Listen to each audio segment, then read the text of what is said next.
Hello, my name is Lisa Sill, and I am a digital engineer for the Nevada Department of Education and also a secondary science teacher.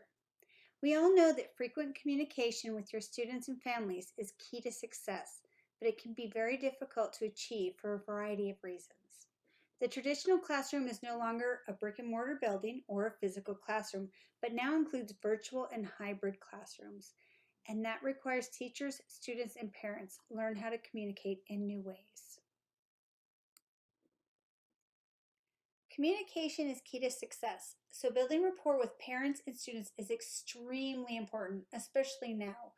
This will help to create a positive connection and open the lines of communication for all. This provides additional guidance, it helps teachers understand the needs of their students, and this includes academic needs as well as social and emotional needs. Getting students and families to communicate in our new environment can be a really difficult task, but it can become much easier with the use of technology.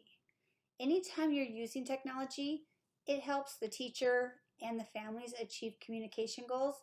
It also gives access to class information 24 hours a day, 7 days a week, which is a great accommodation to families who have varying schedules.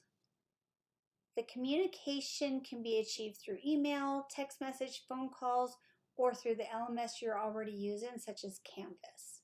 And so, one of the things that we've really noticed in the last few months is that the integration of technology has moved into K-12 education at a rapid rate, and the number of tools being offered can be absolutely overwhelming. However, there are tools that you can easily incorporate regardless of your mastery level. There are some very easy tools out there that will help you throughout the year. The one thing that I need to stress more than anything else is that the key to using technology in your classroom, whether it be the traditional classroom, hybrid model, or online environment, is to find what works for you and your students and using it in an effort to get them engaged and communicating. So today I'm going to go through, just introduce a few easy to use technologies that were created to increase communication with students and parents and families. And so these can be used on a computer, a tablet, or other mobile device by simply adding the app. The first one I'd like to talk about is Google Voice. I know a lot of secondary teachers, including myself, who love using this app. This is also one that you can share with families if they like to create their own number or simply use it as a line dedicated for educational purposes. This app is through your Google account and it helps you to communicate with students and parents using your mobile device or your computer to call or send and receive text messages without actually sharing your personal phone number. The thing that I like about this is that it also stores your messages so you can view them at any time. You can look at your call logs, incoming and outgoing, the texts, and any voice messages left. You Can Book Me is one of my favorites. It is another free tool that allows you to customize your own page so that students and parents can book a day and time that fits into their schedule and yours. I actually add the link to my personal You Can Book Me page at the bottom of every email that I send out, and I keep my calendar updated all the time. You can connect your calendar, you can adjust the times that you're available for parent, teacher, or student appointments. It provides you with your own link, and you can customize a lot of different things in there with specific questions for booking, such as their name or their meeting information, if they like to meet in a Zoom room, or if they would like a phone call or meeting in person, and there's a space for additional comments. So this also allows you to automatically create Zoom conference details if you choose to do that. So I have my calendar right here. It appears on your link calendar with all the necessary information for a phone call, a Zoom call, meeting in LMS, or an in-person meeting, and it shows on your calendar like this. This is where they go in to select the time that fits best into your schedule and to theirs. The best part for me is that it reduces the constant calling and emailing to set up a time to meet. And I love that I can open my calendar in the morning and plan out my day.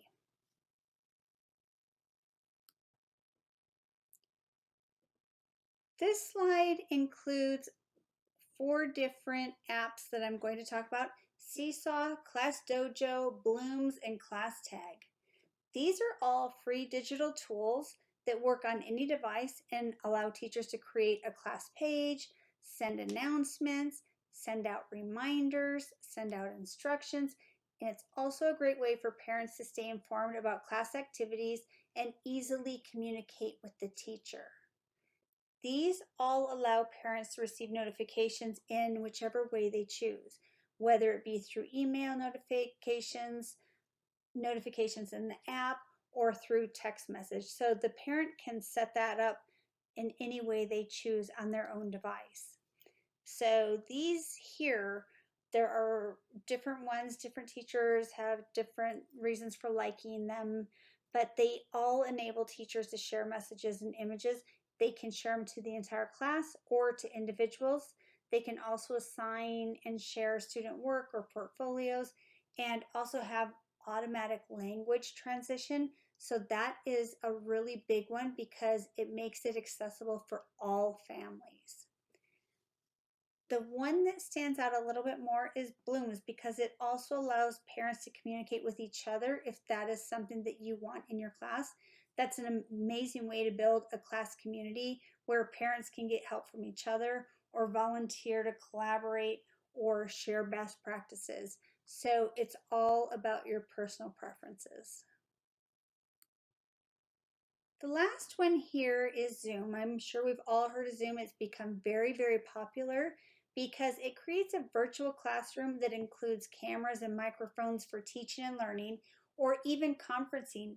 And it actually feels like a face-to-face meeting. If you need to speak with a parent and you do it in a Zoom meeting, you're actually having that face-to-face interaction, and it makes it a little bit more meaningful and builds more rapport. So one really nice feature that I like about it as a teacher when they have the students in the class is that the teacher has the ability to control the students' microphones. So unlike a traditional classroom, this really does help with classroom management and helps the class to stay on track and on topic. It also has a chat feature for typing in questions. And another thing I really like are the breakout rooms because that allows for group conversations and group work. And so that helps to make a collaborative classroom when learning virtually. Thank you so much for taking the time to review these tools, and please feel free to reach out with any questions. I've provided on this last page a link to each of the tools mentioned today, and I really encourage you to research and find the tools that would be most useful for you and for your students, because a little time spent getting to know any one of these will save you a lot of time throughout the school year and will help you to increase communication between you, your students, and the parents. Thanks a lot and have a wonderful, wonderful week. Bye.